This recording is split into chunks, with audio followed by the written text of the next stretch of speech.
கர்த்தருக்குள் பிரியமானவர்களே, ஆண்டவராகிய இயேசு கிறிஸ்துவினுடைய புண்ணிய நாமத்தினாலே உங்களை வாழ்த்தி வரவேற்கின்றேன். நியாயாதிபதிகளின் புஸ்தகம் 1ஆம் அதிகாரம் 1-2 உங்களுக்காக வாசிக்கிறேன். யோசுவா மரித்த பின் இஸ்ரவேல் புத்திரர் கர்த்தரை நோக்கி, கானானியரை எதிர்த்து யுத்தம் பண்ணும்படி எங்களில் யார் முதல் எழுந்து புறப்பட வேண்டும் என்று கேட்டார்கள். அதற்கு கர்த்தர், யூதா எழுந்து புறப்பட கடவன், இதோ அந்த தேசத்தை அவன் கையிலே ஒப்பு கொடுத்தேன் என்றார். பிரியமானவர்களே, இந்த இடத்திலே கானானை சுதந்திரிக்கும் போது முதலாவது செல்ல வேண்டியவர்கள் யார் என்றால் யூதா கோத்திரத்தார். யூதா என்றால் பொருள் என்ன? துதி என்று பொருளாகும். அருமையானவர்களே, நம்முடைய வாழ்க்கையிலே சிந்திக்க வேண்டிய ஒரு காரியம் என்னவென்றால், ஆண்டவரை துதிக்கிற துதி மிக அவசியமானது.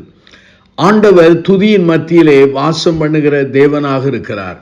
எரிகோவின் கோட்டையை ஆண்டவருடைய வார்த்தைக்கு கீழ்ப்படிந்து துதித்ததினாலே ஜெயம் பெற்றார்கள்.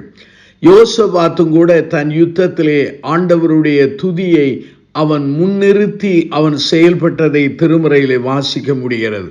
இவ்வாறு அந்த யூதா முன்னாலே சென்றதின் விளைவு என்ன?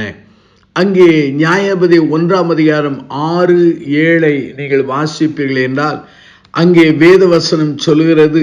5வது வாக்கியத்தை வாசிக்கிறேன். கானானியரையும் பெரிசியரையும் வெட்டினார்கள், அதோனி பேசேக்கியனுடைய பெருவல்களை அங்கே தரித்து போட்டார்கள் என்று சொல்லப்படுகிறது. நம்முடைய ஆன்மீக வாழ்க்கையிலும் நம்முடைய ஜீவியத்திலும் ஆண்டவரை துதிக்க அழைக்கப்படுகிறோம். அநேக சமயங்களிலே துதிக்கிறோம், சில சமயங்களிலே துதிக்க மறந்து விடுகிறோம். ஆனால் துதிப்பதை அநேகர் எந்திரமயமாக்குகிறதை நான் அறிந்து சில சமயம் வேதனைப்படுவது உண்டு. உள்ளத்தின் ஆழத்திலிருந்து நாம் துதிப்போமானால் நம்முடைய கண்களிலிருந்து கண்ணீர் வரும். ஆண்டவருடைய பிரசன்னத்தை நாம் உணரலாம்.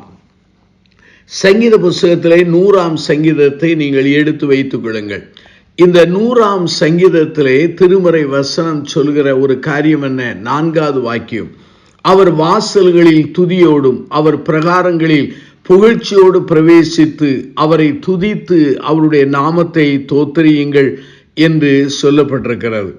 அருமையான என் சகோதர சகோதரிகளே, 1 நாளாகமம் புஸ்தகத்தை நீங்கள் எடுத்து வைத்துக் கொள்ளுங்கள். அங்கே 4ஆம் அதிகாரத்தை நீங்கள் புரட்டுங்கள். அதிலே 1வது வாக்கியத்தை பாருங்கள். யூதாவின் குமாரர் பாரேஸ், எஸ்ரோன், கர்மி, ஊர், சோபால் என்பவர்கள். நான் திருமறையை கவனமாக வாசித்து தியானித்த பொழுது இந்த யூதாவினுடைய அந்த குமாரர்கள் 5 பேருடைய பெயர்களும் வித்தியாசமாக இருக்கிறது. ஆகவே பாரேஸ் என்றால் என்ன பொருள் என்றால் பிரேக் த்ரூ என்று பொருளாகும். ஒரு திருப்பு முனையாக அது அமைகிறது. அது மாத்திரமல்ல, எஸ்ரோன் என்றால் சரௌண்டட் பை வால் என்று சொல்லலாம். அப்படியானால் அது புரொடெக்ஷன், ஆண்டவருடைய பாதுகாப்பை அது குறிப்பிடுகிறது.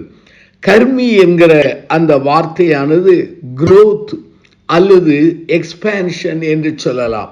ஆண்டவர் துதியினாலே நம்முடைய வாழ்க்கையிலே வளர்ச்சியும் அதே சமயத்திலே விரிவாக்கத்தையும் தருகிறார்.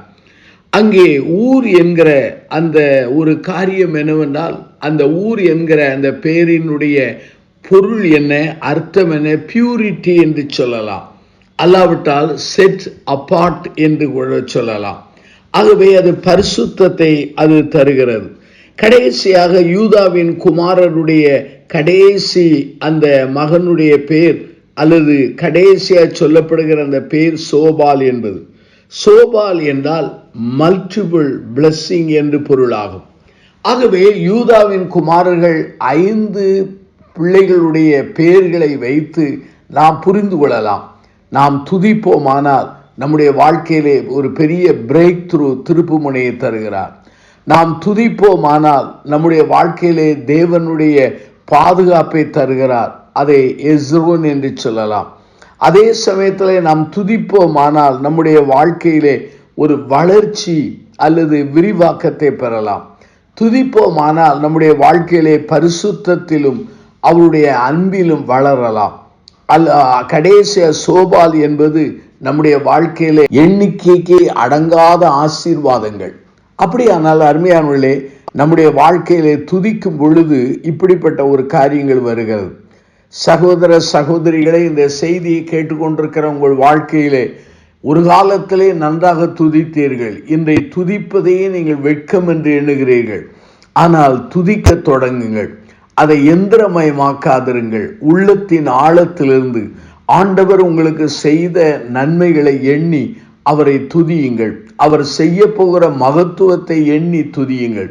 அவருடைய மாட்சிமை, அவருடைய ரட்சிப்பு, அவருடைய ஞானம், இவைகளை எண்ணி நீங்கள் துதியுங்கள். அப்படி நீங்கள் துதிப்போமானால் உங்கள் வாழ்க்கையிலே அநேக நல்ல ஆசீர்வாதமான விளைவுகள் ஏற்படும். ஆகவேதான் மேக் பிரைஸ் ஹேப்பன் என்று சொல்கிறேன்.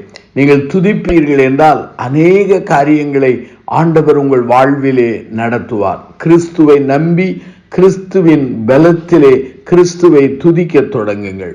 நாம் கண்களை மூடி நாம் பிரார்த்தனை செய்வோம். ஜீவனுள்ள பிதாவே, இந்த நல்ல நாளுக்காக நாங்கள் நன்றி சொல்கிறோம். யூதாவின் குமாரர்கள் 5 பிள்ளைகளுடைய பெயர்களை வைத்து நாங்கள் சிந்தித்தோம். ஆண்டவரே, யூதா என்றால் துதி என்று, துதியினாலே வந்த விளைவுகளை குறித்து நாங்கள் சிந்திக்க எங்களுக்கு பலம் கொடுத்தீர். துதிக்க மறந்த நாங்கள் இனி ஆண்டவரை தோத்திரிக்க நாங்கள் எங்கள் வாழ்வை அர்ப்பணிக்க பலந்தார்.